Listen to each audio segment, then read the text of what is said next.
call to order the Shakopee School Board meeting of August 24th. Sarah, please call the roll. Pollock, McKeon, Here. Romansky, Swanson, Good evening. Tucker, here, and Norman. Yes, ma'am. So we have a series of good news items as we have gotten the practice of sharing with Shakopee, and I'm going to read those for everybody.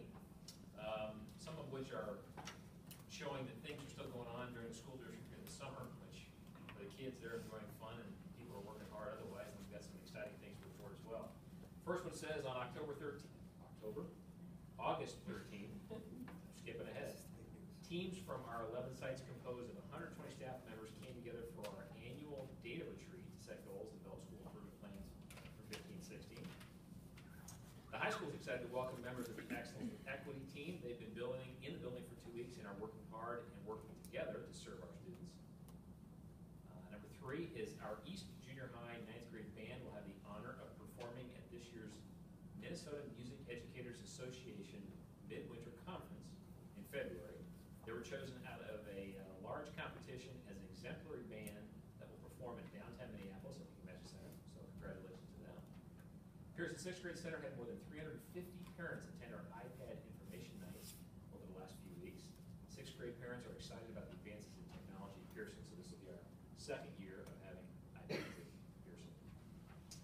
Pearson 6th grade center staff has been reading Mindset and Drive over the summer and have been posting on a discussion thread in Canvas. Their discussions have been reflected in meaningful, and Principal Turi reports that it's been a great learning time for her staff.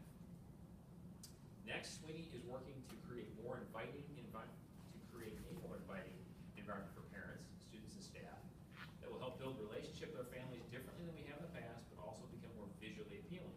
The front office, the entry areas, the staff lounge have undergone a few updates with paint, a new desk in the front office, and a good cleaning top and bottom. Principal Zahn reports that she and her staff are working hard to build Sweeney pride. And then lastly, we've got a number of our wrestlers to recognize for some pretty outstanding accomplishments. The Shakopee Wrestling Program was well represented at the USA Wrestling ASICS Vaughn Junior and Cadet National Championships in Fargo, North Dakota in late July. Some of these names you'll recognize: Alex Lloyd, who's an incoming sophomore, won the 132-pound Cadet Greco-Roman National Championship by defeating an opponent from Utah, 5-4. Several other Shakopee wrestlers made it on the podium in their respective weight classes, including junior Brent Jones, senior Owen Webster, sophomore Sam Webster, and freshman Max Crow. So congratulations to all of our wrestlers in an outstanding program. So lots of good things continue to happen in Shakopee. As the school year starts, I'm sure we'll be many more. With that, we will recognize any visitors tonight at the board meeting who would care to speak to the board. If so, please come forward. All right, seeing none, we will move on to the agenda, and we'll take a motion to consider the agenda as presented unless we have any additions or changes. We have a motion to accept the agenda as presented. So moved. Second? Second. Only got a couple places I can turn here, so. Any discussion? All those in favor signify by saying aye. Aye. Those opposed? Motion passes. We have our agenda. Move on to consent. Anything about consent that needs to be discussed? All right, we'll take a motion to accept consent as offered. We're not going to. Okay, thank you. Move. Second. Second. Okay. Any discussion on consent? Seeing none, all those in favor signify by saying aye. Aye. Those opposed? Consent passes. All right, let's skip on ahead to item 6. Just go in order. Yeah. Nancy and Dave, I think you guys are Nancy. Go on up. Dave, I love for you to sit by me anytime. I thought you needed a wingman, Dave. That's what I was thinking. I'm good with that. No, we're just going to take just a few minutes to do a teaching and learning update because we've got a number of kind of exciting things happening right now at the start of the school year. First of all, just want to mention kindergarten because, as you know, you heavily invested in the all-day K program last year, both from a physical point of view, but also from a curriculum point of view. And we're really, with Dave's help, so see, he could be sitting here, really analyzing those results. We did a good job, I think, of data collection, but all the indicators are extremely positive to the point where, based on the request of our kindergarten teachers and our implementation team, we have an early September meeting with that implementation team because we realized that we're gonna need to purchase materials for the spring because they have exhausted their resources and feel like we need more challenging and relevant materials, at least for the last couple of months of the school year. So that's, to me, just exciting.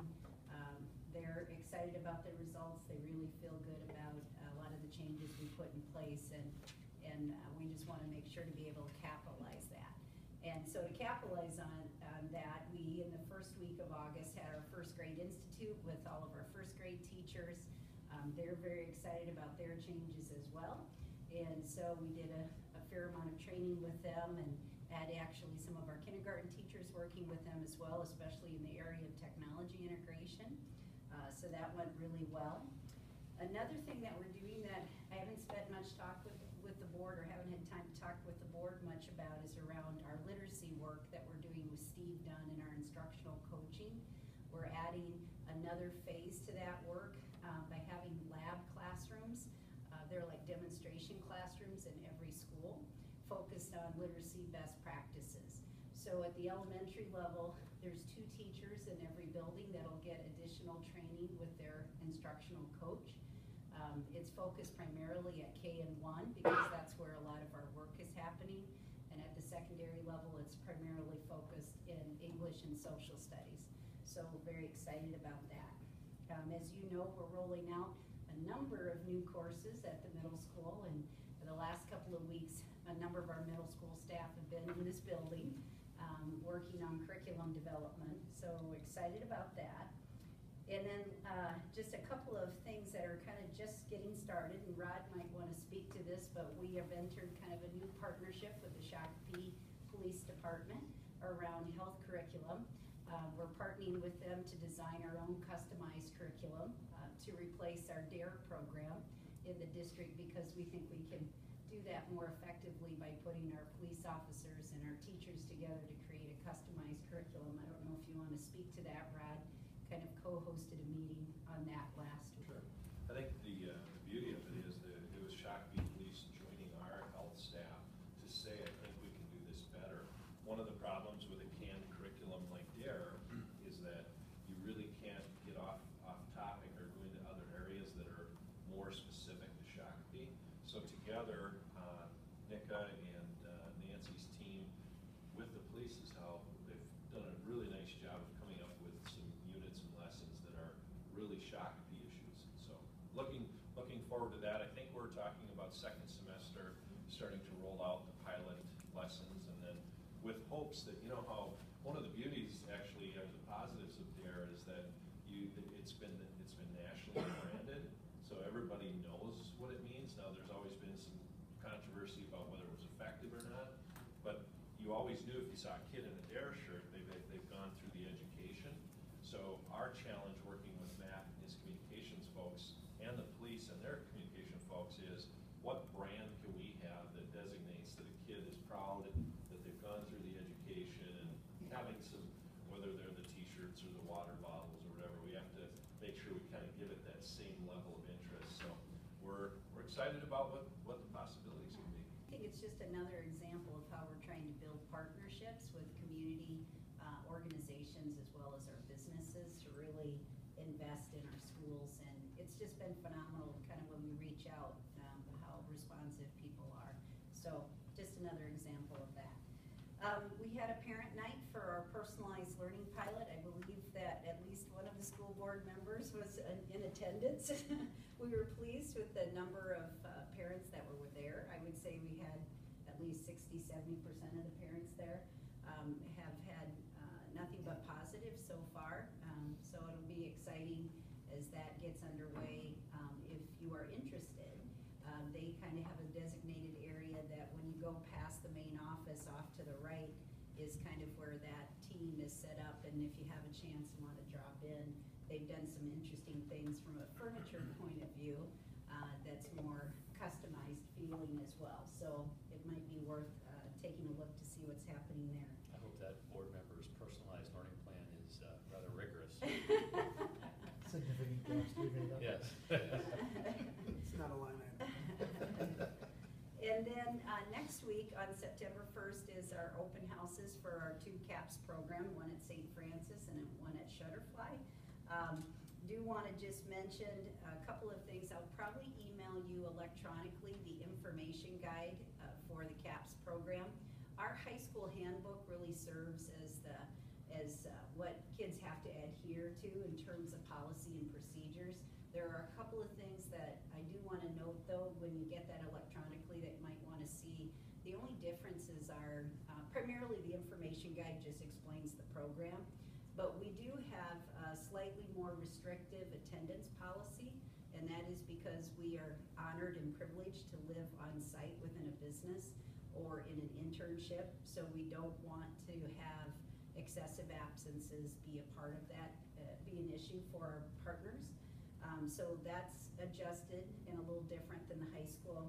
And then also there's a dress code, and that's different than the high school as well to some degree. The dress code is dependent on the site location. So at St. Francis, that means business casual. At Shutterfly, that means pretty much what they wear to high school. So one of the things though that's important with the CAPS program is understanding that corporate culture and how that translates into some of those things like what you wear on a day-to-day basis. So you'll be getting that. We're kind of still working on formatting, but you'll get it sometime in the next week or so. But by and large, our kids are held responsible to the policies that are in the high school handbook for students. Nancy, before you move on, for the benefit of those who might be watching in front of the board, what can we expect that evening at the, just roughly? Yeah. The agenda for the 2 sites is mostly similar. It'll start with a welcome from the primary business partner, whether that's St. Francis or Shutterfly. And then Rod will do a short welcome. Norm and Dale will do a short welcome and a few remarks as well. And then depending on the site, they'll roll into what I would call more the typical curriculum piece with the teachers in terms of the syllabus, and then just some of those things like we'll point out the attendance and dress code and those kinds of things for parents. So a short, what I would call nuts and bolts kind of meeting. And then there will be a tour too. In some cases, the tour happens at a different time than in the other site, but they'll get a little bit of tour so that they can see what the classroom looks like that the kids are going to be at. So, yeah. And that's it. Any questions? Questions? Great. Thanks, Nancy. Thanks, Nancy. Thanks to you and your team. All right, we'll move on. Instructional technology update. Brian, first time with the board. Welcome, by the way, to the Shakopee District. Thank you. I think I've had a chance to meet everyone who's here tonight. The 2 things I had included in your board packet were just, one was revision to the digital learning device handbook policy, just to bring you up to speed on those changes. There's nothing monumental in there, mostly housekeeping for neutralizing the language. Instead of saying iPad, we say digital learning device, which covers, iPad and MacBook and whatever else comes along. And again, just some cleanup with how we talked about the App Store and the agreements, the Apple ID, that kind of thing. I don't want to belabor that. Were there any questions from that document on those changes or anything related to it? I like that you did the red line version. That helps the board with any adjustments you make, so appreciate that. Try and do that in a clean copy so you can actually read the thing. I have a couple questions if nobody else. Andrew or? I do have one, but go ahead. Well, go ahead. Sure. Is the insurance policy, the $25 suggested insurance policy, is that refunded back at the end of the year, or does that carry along with the device as it's going through its life It's an cycle? annual fee. It's not refunded. It goes sort of into the kitty, like you would traditionally think of insurance, like a pooled, amount for the sake of the risk. And so referencing insurance, and that was sort of the other piece, was that. Sorry, did I work ahead? Gonna jump again. Sorry. I'm kidding. I'll bring it back, that's all right. You can I'll table bring- that one if you want, and finish up the first. No, go ahead, please.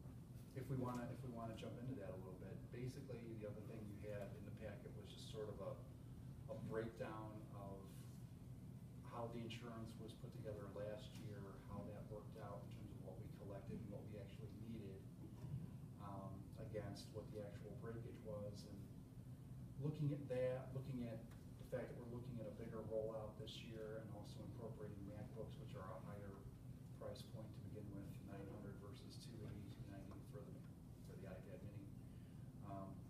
I tried to break it down as well as I could in terms of those numbers, what we felt like the risk was in terms of how much breakage we expected for the year. And again, this is very preliminary. After a couple of years, we can say these things with a lot more confidence, but the purpose of this was just to kind of create a nice baseline that we can then build off of and figure out what data we need to collect from year to year to feel confident with the rate we're going to set, and how well even that whole process is working out for us, whether we want to tweak things, whether we want to do a long, different duration, whether we want to lower it, raise it, all those factors. I think the outcome was to try and come up with a number that was reasonable, covered us without creating a lot of extra income, because ideally you break even on this proposition, and gave us something. We go back to people and say we feel this is reasonable, it's not overburdensome. Try and provide some options. The one thing that was mentioned in here was particularly for the MacBooks, being that we're looking for a $75 insurance rate for that. Giving people the option to break up that payment if it was more amenable to them. So, again, just trying to work out those details in a way where we have something to build on. I thought the analysis you did was terrific. I mean, it was very helpful to see, representative districts, what they've seen, the reason for the cost of math. It made sense to me, so I appreciate that. You said you had some other. Yeah, I'm gonna take you back to the, Sure. and these are just help me understand a couple things. Yeah. I almost think I probably should know a few of these, but, I'm gonna read my own writing here, but it talks about access to Shakopee School's own technology, clearly not a right, that's great. At any point, access to devices, internet can be revoked. Do you have any sense for other districts, how often they've ever employed, and to me, that's kind of going nuclear, to say, nope, you lose your device. What do you expect? My understanding from how things went with Pearson last year is that they had some instances where they may incrementally limit students' privileges in terms of what they could do. And that the pushback then from the kids was, the more we did that, the less they wanted to be involved with the device, the less engaging it was for them. So we're trying to find a nice middle ground where we can still, follow through on whatever disciplinary measures we have without completely taking it away. Because the farther we go into this, the more we're going to depend on that.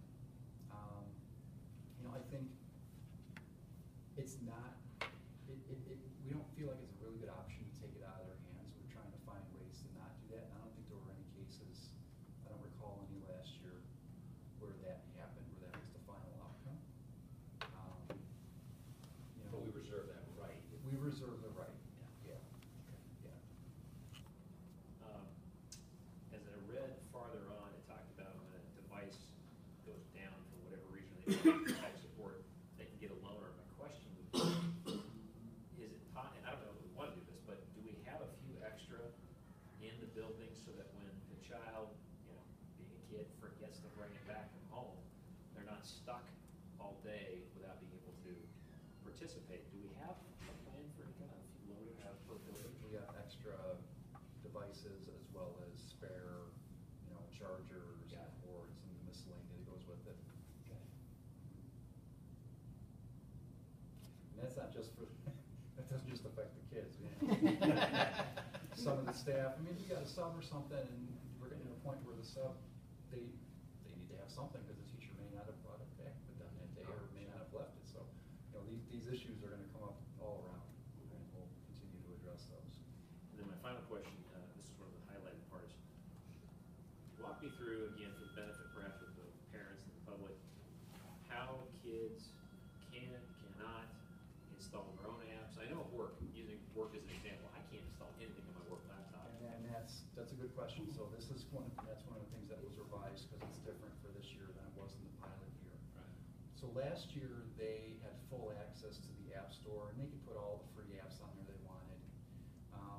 It was a bit free range, and, you know, typical for a pilot year, but not really a good outcome as far as how that went.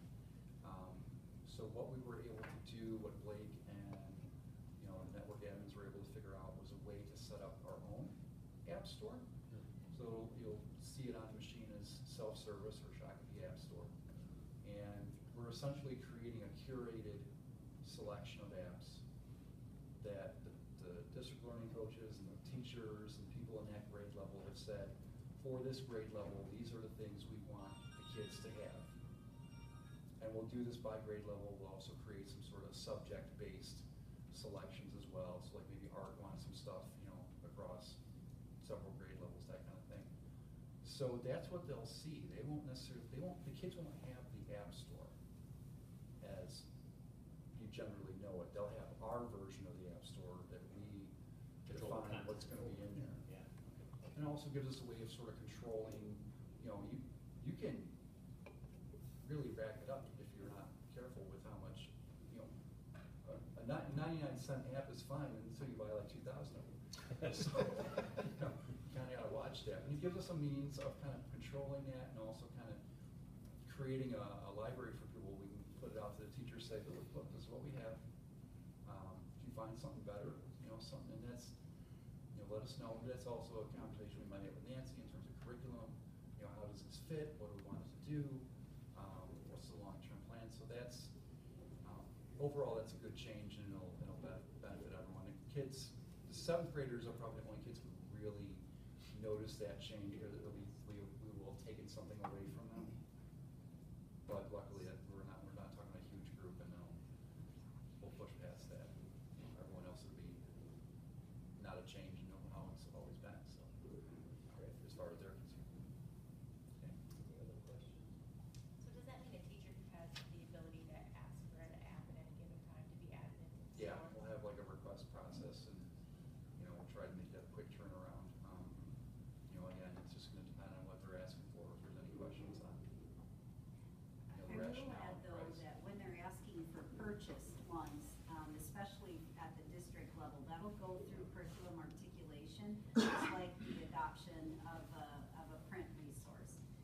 And then there may be some building funds to fund things that are maybe unique to a team or something, but by and large, if it's a purchased item at district expense, it would need to go through the normal processes of adoption. Yeah. Thanks, Brian. Appreciate it. Thank you.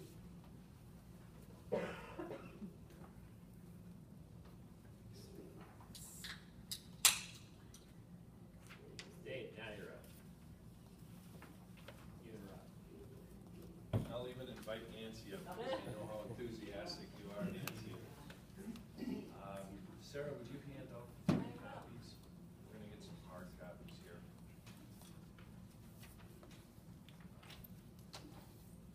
Do I get to sit by you now, Dave? Yeah. Okay. You walk them over. Where are we here? Yeah, better. You know, large chasm. You want to push those It's tables not- closer? Yeah.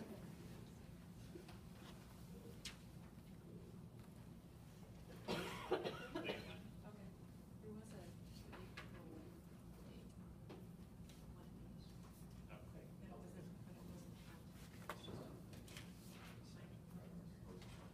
Yeah, it was just on the, I think I would issue the rest of this.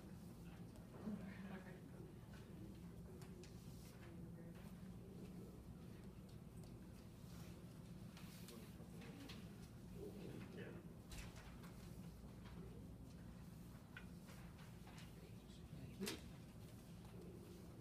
What Sarah's handing out to the board, and you can Yep. give out extra copies out there. Sure. We have 3 documents that the teachers, the admin, the cabinet, and now the school board have worked on for probably well over a year, would that be fair to say, by the time we wrap all of our groups together. And the document is what's called strategic direction. organizations or businesses, it carries a bunch of different names. Most oftentimes, I think it carries a 3-ring binder that gets dusty up on a shelf. And we've made this a living, breathing document. The strategic direction, strategic plan, as many would call it, is set up under two broad categories. The first category is the education forward learning model. And then if you flip over to the back side, our other broad category is our strategic direction B, which is a district of excellence. Strategic direction A is the byproduct of a lot of hard work, grassroots efforts by our staff, our administration, teaching and learning, cabinet, and board. The board has had an opportunity, which I think is important for people at home to know, to go through and actually word by word help us wordsmith this into something that's a living, breathing document that everyone in the district, our community, can understand what is it that we value the most and where are we putting our investment. And I think that one of the quality pieces of this strategic direction piece is that we not only have what we're going to provide, which is the first column, we have the mechanism, the buy, how are we going to do it, and then through the district initiatives. This in and of itself is about a 2-hour workshop, but for the broad overview, what we're going to be rolling out to our school staff first is on September 3rd. In the morning of the 3rd, I'll be rolling out the strategic direction and talking to our staff about education forward, and then we'll also talk about what is, if we turn to the strategic direction B, District of Excellence, what are the things that we're providing? So for example, those at home, a culture of excellence, excellence with equity, a welcoming and inclusive environment. Those are the broad categories that has risen from the ranks as definitions of what we expect in Shakopee, the Shakopee way of doing things, to provide our students a district of excellence. What helps us better understand, though, with the buy, how are we doing it, and it lists out, and we've had the cooperation of many different levels of vetting and filtering, all the way through the board members, and it's talking about the continuous improvement professional development, or PLC models, which are so incredibly important with our professional development. If we have these high expectations for a district of excellence, we must provide the training and staff development behind it. Another example of buy is the creating of culture, the structures and the types of equity practices that allow us to become that district of excellence. And then lastly, and you heard Nancy talk about it just a little bit ago, strong partnerships. We must have strong partnerships with our business community, our broader community, and our post-secondary institutions. That's the means by how we're going to get there.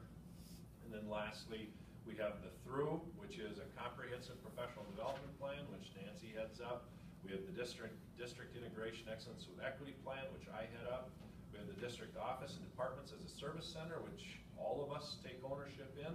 And then certainly the district partnership plan, which again, all of us take ownership in. Now, like any strategic plan, our strategic directions must have a mechanism to evaluate. And so I'm going to ask you to pull out what we call our strategic directions, or our vision cards. We have, using Dave's expertise and working with, again, teachers, admin, cabinet, board, we've come up with ways to match, and this is our operational plan. If you remember, as a board, we talked about the strategic direction as being kind of, this is where you expect your ROI, right? This is where we're going to make our investment. We need to see results. Well, education's not always the best at being able to define success. So we know clearly by some of the vision card criteria, you can go into MCAs and you can see where the numbers fall or where they lie. But we went through and we dug in deep. So you'll see on this document, what are the ways that individual buildings value and put the mark on success? How successful are they doing? And then you'll also figure out as a district, Dave works his magic and he puts together in the spreadsheet where our base is at, where we're high, where we're low, and then that sets the pace, or it sets the where are we going to put our initiatives, where are we going to put our staff development, because this is what we will be evaluated on as administrators and certainly as superintendent. These are the initiatives here that you as a board have said they are the most important, that we're going to support that, we're going to make that an investment. And then lastly, before we answer any questions, we have a draft of our operational plan, our Education Forward framework, the learning model. We have both the Education Forward and we have the District of Excellence, a time frame of 4 to 5 years for when we want to be able to design things, plan things, and then ultimately deliver. We're going to use these as a school board, as you did 3 years ago when we did this process. We take this is what your team, your cabinet has said is a reasonable time frame for accomplishing your goals, our goals, and then the school board in learning session, in an upcoming learning session, will take these, and it's basically a 4 to 5 year plan, and then we set up our columns, much like this document, at what do you expect from me as superintendent and the cabinet and the administration teachers to deliver in 15-16, 16-17, and 17-18. So it kind of comes full circle. We have the vision cards to the board goals, and in between there we have the operational models that allow us to score, allow us to get a baseline, and then we get to check for improvement. But before I open up to questions, Nancy, Dave, I know I missed plenty of things. Would you highlight anything, or would you want to share anything before we answer questions? I think you did really well. I think the one thing I would add is that on the timeline, and we've talked about this, Rod, annually we will monitor the timeline and Right. make adjustments. That's just how timelines work. Right. But just to know that this is kind of our big picture view of what we would be doing over the next 4 or 5 years. And we'll find some things we'll be able to go a little faster, some things we won't go as fast as we thought we could. And Right. we'll have to adjust that on an annual basis. And I'll give you a good example of that, Nancy. I think this was the school year that we had put on our 3-year goals, that this was the year to do all-day, everyday kindergarten. And then all of a sudden, this opportunity came up with the legislature helping us out with some funding, and we slid it up. We adjusted it much faster than we normally would have. So yeah, you're right, Nancy. And then the other thing is, if we do move or adjust things, we have to be responsible and accountable too, so that it doesn't look like we're just moving it to fit our pace. I mean, if we set the goals for 15-16 as a board, I expect that that's my marching orders then, and we're going to accomplish it. But if we can't, we as a cabinet or as an administrative group will come back to you along the way, not at the very end, and be able to explain we were not able to roll out all the technology in grade 9 because, and then we'll have to have you adjust that one way or the other. Does that make sense? Okay. And just make a couple other comments. Absolutely. On the measures, I think what we did a good job last time, but I think where we could have been better is having really identified our measurement plan and how we were going to collect the data on some of these. And so if you look at that far right column that says notes, where we're unsure about things, where we still recognize we have work to do, that's noted out there, and so we have to still beat some of that stuff up. And we also, I think last time, we're close to 40 different benchmarks, and we're close to cutting that in half this time. I think that was another area where it was just too many things to get your head around. And so we recognize there's still some work to do in this, even if you look at the last one on Education Forward, where we're kind of looking ahead, where there's some design work to be done around the 6 C's, where implementation hasn't really taken place.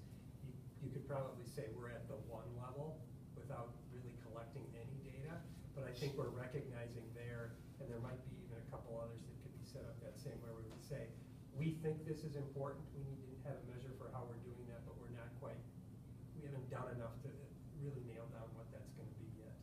And I think we're open too, aren't we, Dave, to suggestions for better ways to evaluate, whether it's, I don't know, electronically or surveys, or if we don't want to do it qualitatively, we do it quantitatively, you know. So I think pencil not ink, but if the board says go forward, we might come back to them with some tool or device that we figured out that'll even help better accurately define our progress. Absolutely. Yeah. Of course. Yeah. So with that, John is here as well. John served on our panel. Nancy and Dave, of course, served on the panel. So any questions or comments that the board would like to make? I would just like to say, I love this, I love, Dave, what you just touched on, skinnying it down, making it fewer measures. I can't wait to see us year over year start to report where we are. I know last time we did this, it was nice to see every year where we, started maybe a little bit further left than we'd like to be, and working our way right in almost all, if not all measures. It's great to see the progress, it's great to see as a board when we get, as Rod said, when we get clearly articulated marching orders, seeing what we can accomplish and what resources we need to hit our metrics. Question for Dave, I guess. If I'm a parent, when could I expect to see the results of this, and what's the frequency that I should expect kind of going forward?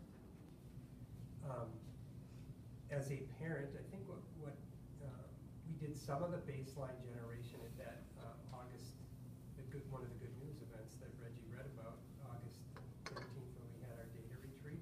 So there is some baseline, and I think in an upcoming board meeting I would share that. So I guess as a parent and a board member, you'll see some of that at that time.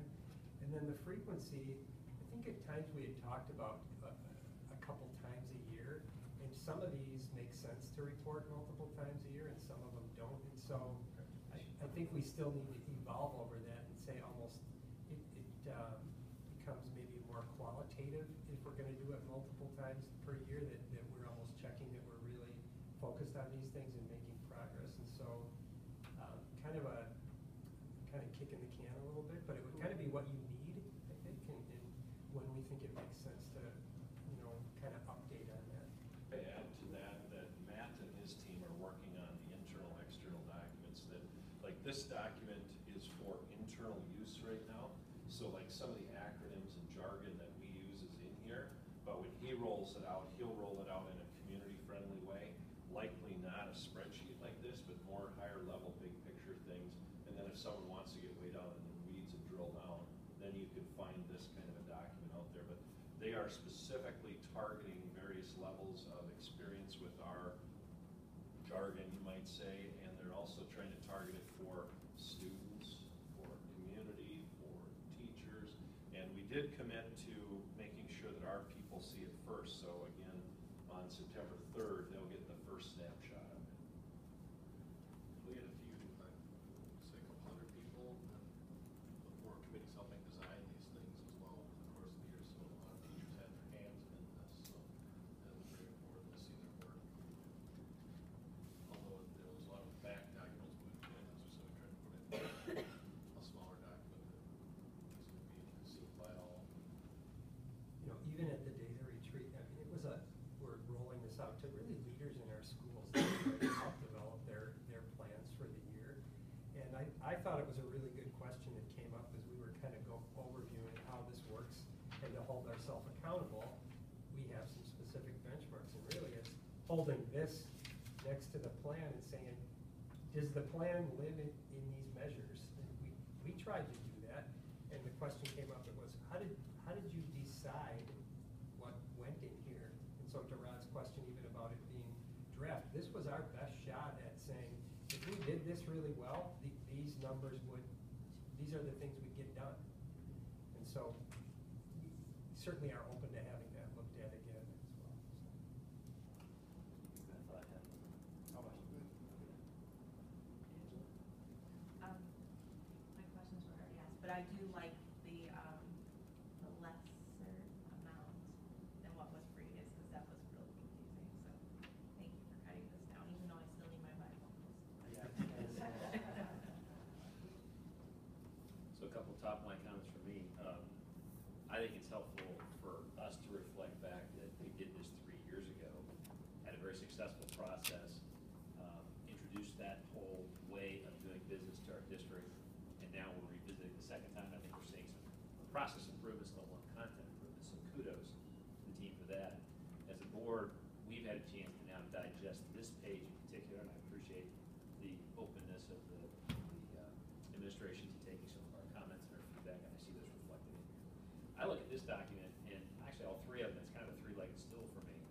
This one, I think that the term I used before was the Bible, so to speak. It was the strategic plan, the guts of the strategic plan. But it's who are we public schools. What is it that's important to us? What are we gonna do? And it's all right there. This sheet is how we're gonna measure ourselves. We're gonna hold ourselves accountable. And then this sheet is where we're gonna deliver. So it just jives, and I've done a lot of strategic planning in the business world for a lot of years. This is as simple in a 3-page document, even though it is kind of small print in places, but it beats the heck out of a notebook that does sit on the shelf and collect dust, generally speaking. So I commend the team for that, and I appreciate you can see my classic red pen. I've got some questions, not changes, it's just more of helping me understand a few of the metrics, and I think that's the kind of thing we can share with you. You know, I'm going to do it now, but we can share with you offline, get some insights. And to your process point, Reggie, I think it's a good one, because now, even as an organization, when we bring those teams together, they're thinking about it this way as well. It becomes not 100%, but pretty close. This is a needs assessment when, as Rod was talking about for our schools, they look at where we're strong, where we're weak, and when we set goals, they're aligning to this. And so I think that mindset and that approach to how we plan and how schools write their goals for the year, it is becoming, I think we're getting better at it. Well, the last thing I'll say is one of the things that we've reviewed in retreat now, it's worth seeing is the dovetailing of our old strategic plan and our measures there, which we made a lot of progress to.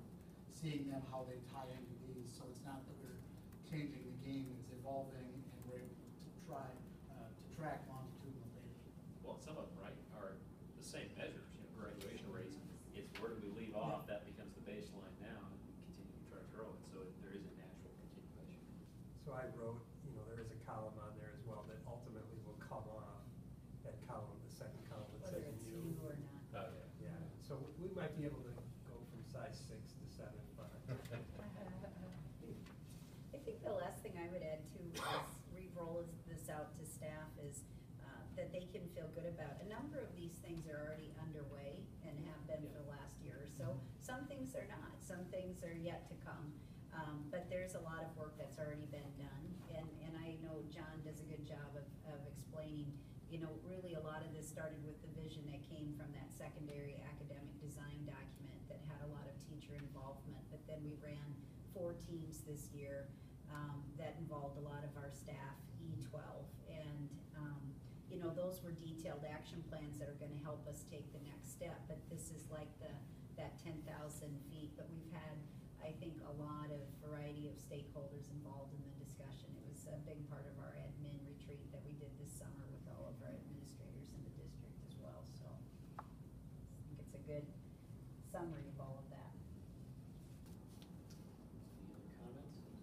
So I think you're looking probably for the benefit of Thursday next week. We need to take formal action on this document to accept that, so that way you've got, you can cascade it through the organization. As you said, Dave, all the goals get built in that building level. And then the other 2 are still in process, so we're not ready to formally adopt them as we're tonight. So with that context, I'm looking for a motion to accept the education forward learning model, both A and B strategic directions. Second? Any additional discussion that we haven't already had? Just a lot of work. A lot of work. Thanks to you and the multitudes of people, community members, staff members, experts who weighed in on this. Fantastic. It's a great point, because we know that while you're sitting at the table, there's literally dozens, hundreds of people that chimed in for this, so please thank them as well. All right, with that, we'll vote. All those in favor of accepting the document as we discussed tonight, signify by saying aye. Aye. Those opposed? Motion passes. We got ourselves a plan. Thank you.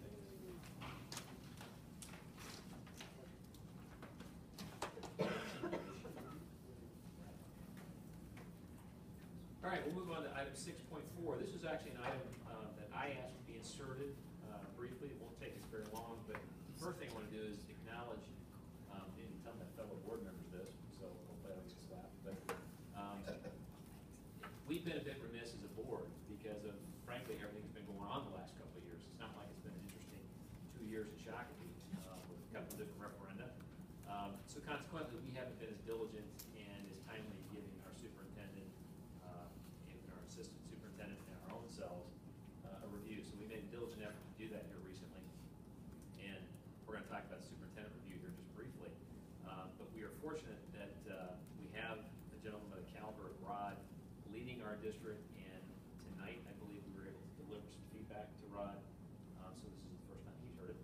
But I wanted for the benefit of the public just to hear a few of the things that we covered, and I'm not gonna go into great depth. But as I said, we are very fortunate, Rod, to have had you here as our leader and continue to go forward. And it has been an interesting 2 years, interesting in a good way, but interesting year. And certainly, some of the things that we give you kudos for, I think people need to recognize is that it's been a challenging couple of years in a lot of ways, not the least of which is having a referenda fail. But the learning process that we collectively went through with your leadership, internally and externally, has been phenomenal. So managing, we call that managing through difficulty, was fantastic. You've never lost sight as the spokesperson for the district, if you will, that the quality of education for our kids is job one, to use that acronym. And we are seeing, you have to read the paper, the article that came out not too long ago about the changes we're seeing, the growth we're seeing in our scores. So no one's losing sight of that. That's your leadership guiding that. We appreciate that. It cascades, of course, through the organization. We've had lots of major initiatives come to fruition successfully, again. Not just you, a lot of people make that happen, but certainly your leadership. All-day K, that was no small task to get that implemented as a board from a building perspective, a curriculum perspective. The redesign of our curriculum, just phenomenal. So that's all I'm gonna say in terms of some of the great things you're doing. We appreciate that. Keep going. Your leadership is just not underestimated here, so we appreciate that. On the constructive side, we also said, we can always do better in communication. That's a collective thing. That's not just a Rod thing, it's us. But anything we can do as a board to enhance the communication of ourselves with our community, with our administration and cabinet, and so we'll look for ways that we can all enhance that. And as I said, we did this for John too, and that's really for Rod to deliver to John. And we looked at ourselves. And there's things that we as a board, we think we've done fairly well, and there's things that we can improve in as well. So we're going to continue to hold that mirror up to ourselves and look for ways to enhance our own performance. So we've been a bit remiss in the last couple of years in not being as diligent on that on an annual basis, but we've tried to catch up, and we'll make that a point going forward, because I think we're now past a few hurdles that distractions that have otherwise taken our attention. Any additional comments? All right. So that covers that item. We'll move on to item 9.1. This is a reflection of the slight schedule change that the community needs to be aware of. We are going to insert, I should say, a board learning session and business meeting on September 21st at 5 o'clock, and then followed by a business meeting thereafter. This is a simple addition to the agenda so the public is aware of that. Any discussion or question on that? So I need a motion to add that to the formal board agenda, or the schedule. Second? Thank you. Any further discussion? All those in favor signify by saying aye. Aye. Those opposed? We now have a new meeting added September 21st. All right, wrapping up here. John, any assistant superintendent wisdom for the evening? Just, like how to spend the morning with the subcommittee staff members, or instead of somebody else. It's nice to see those staff on board today. Nancy's team did a nice job. Great. Can't hear you. Sorry, we did an introduction for 70 new staff members to the district today. Just was nice to see the excitement and the job our teaching learning department did in getting mentors and implementing those people in the district. So. Any committee reports in the recent? Last Tuesday, we had the community ed advisory committee got fired up again for the year, so it was fun. It was more of a welcome everybody back to the table event, so we're out of the game. Great. On Tuesday, that same day, I attended the Southwest Metro on behalf of Mary. I'm her alternate for that.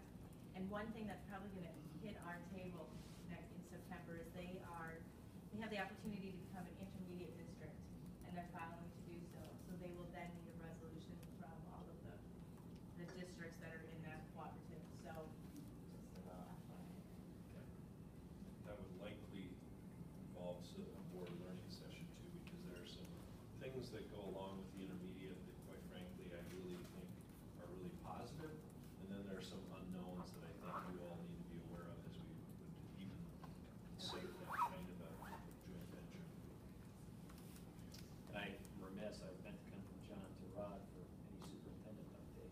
okay. I just want to reinforce what John already said, so thank you for doing that. We had a terrific group of 70, and people always ask us with the number of teachers, are they all new bringing forward as new positions? Where do they come from? And we had quite a mix. We had maybe a dozen, 15 retirements. Then we probably get that same amount of people who move to other districts for spouse reasons or whatever. But we do have a significant portion of these folks that are here for growth, and so that's a positive thing. And we track, in a district our size, financially, every student matters, not only from the caring and the leadership and teaching and learning, but we've been tracking enrollment real closely. And I walked by Brenda's office, the Welcome Center today, and she said, Rod, I think it was 20-ish on Friday alone, 25 on Friday alone, and I think 25 again today. So the kids just keep coming and coming, and as you guys have always done, if we need staff, you've had the willingness to keep those class sizes at a real nice competitive basis, and so I'm anticipating that we're good right now, but we can never tell if they keep coming, because remember, we don't start until September 8th, so there's still a lot of time for these families to see, hey, we're here and we're starting school. So, and then on the 3rd, that's the all-district day. That's the big day. That's the day we unveil the strategic visions, strategic directions, but it's also the day in the afternoon where our architects and our owner's rep and Reggie and I get to present some of the findings of the inside committee, the outside, the performance group, the core, and all the other kind of BOC, all the other groups that are meeting. We're not ready, and we won't be ready for final results on the 3rd. In fact, it'll take us probably about 6 more months before the pen hits the paper to make it for sure, because one of the things that happens this fall is we open it up to input groups by plan. That means if people are really excited about performance, and whether you're a member of the community, whether you're a teacher, a parent, one more scoop, one more chance to get involved in the process, and then it's go time, because once it unthaws in the spring, we're hitting it heavy. So breaking ground. Go around the horn as I like to do. Dave, anything? Test scores came out a few weeks ago, that MMR, that multiple measurement rating. A week from today, we'll get the embargo results, and then the next day, they become public. So on Wednesday the 1st, MMR becomes public. I don't know what kind of attention that will get. It seems to be less and less all the time, because it's just very complicated. Yes, it is. Okay. Scott? As you heard, we had 70 new staff. That's our licensed staff. We'll probably have 30 additional pairs, 40 additional pairs with the resignation and growth as well. So I just need to thank my HR team. This summer has been working incredibly hard to make sure we get those people on board and start correctly with our school district. Great. Thanks to all of you. Julie? Of those 70 staff, 38% of them were special education staff, so we've been busy. We've been busy hiring paraprofessionals as well, and just a thank you to all of you. I know we were able to add an additional staff member at West Junior High. Thank you for always supporting us and trusting that we are diligently making sure that we truly need that person before moving forward. And Michelle Chuka put in a lot of work with the admin team at West, and so we just appreciate your support in that. Good. Nancy? I had my chance already. Mr. Berlacher? As this all winds up, the custodial and some of the projects start winding down, so the roof replacement at West is nearly complete. They're just putting on the last decorative touches, I guess, on the roof. The Sweeney, we have curb in at Sweeney, so sidewalk should follow here shortly, and asphalt in the new parking area by the end of the week. And Sunpath, I believe, has at least one lift of asphalt, so their parking lot is usable, not finished as of yet. We were set back last week by 2 days of rain, so ain't quite a bit of rain, so it piled up and we had some soil correction. A lot of things not right, but moving forward. So Sweeney should be ready. It doesn't look like it, but it will be ready by start of school. Matt? Yeah, you know, Reggie, as you were talking to Rod about how we can always improve our communication, it just kind of struck me to just urge people to always be checking the website, always be checking our social media channels. My team and I are going to be ramping things up when it comes to communication, more stories, more photos, more videos. So keep checking those places. We're going to, you know, plan to different ways to get that out to people. But right now, the district's website and our social media channels are the best places to go to get that news. Terrific, thanks. Brian? I just want to say it's been really gratifying to go to the parent information nights for the rollouts and come in, you know, being able to go to the 6th grade ones and the 8th grade ones over at the high school, and the personalized learning plan night at Pearson as well. And so I got to meet a few parents and kind of see the principals in action, talk a bit myself, and you know, it was a good chance to kind of connect early on with people and get out there. So that was really nice. So looking forward to the rollouts and getting everything kind of rolling here. Get out of the road, good. Mike? Anything from the city perspective? No, we're good. Okay. Matt? Had the opportunity on Saturday to go to Longfield and watch the football team. I was a little surprised. I mean, I know we've got great fans, but a Saturday day game 2 weeks before the start of school. All I can say is we can't expand that stadium fast enough. It was very crowded, a lot of standing room only. So it was a great turnout, a great way to kick off the new coaching staff, some flashy new uniforms. The result wasn't what we wanted it to be, but that'll come along.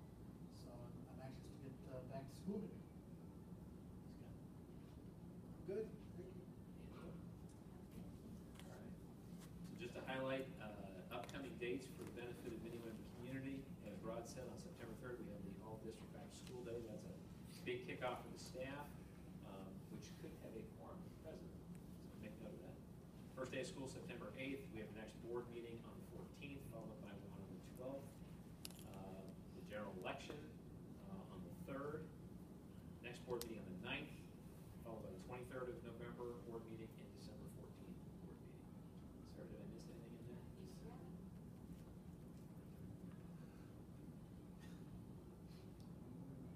He's confused. I love how the camera works. Yeah, follows. Snooze.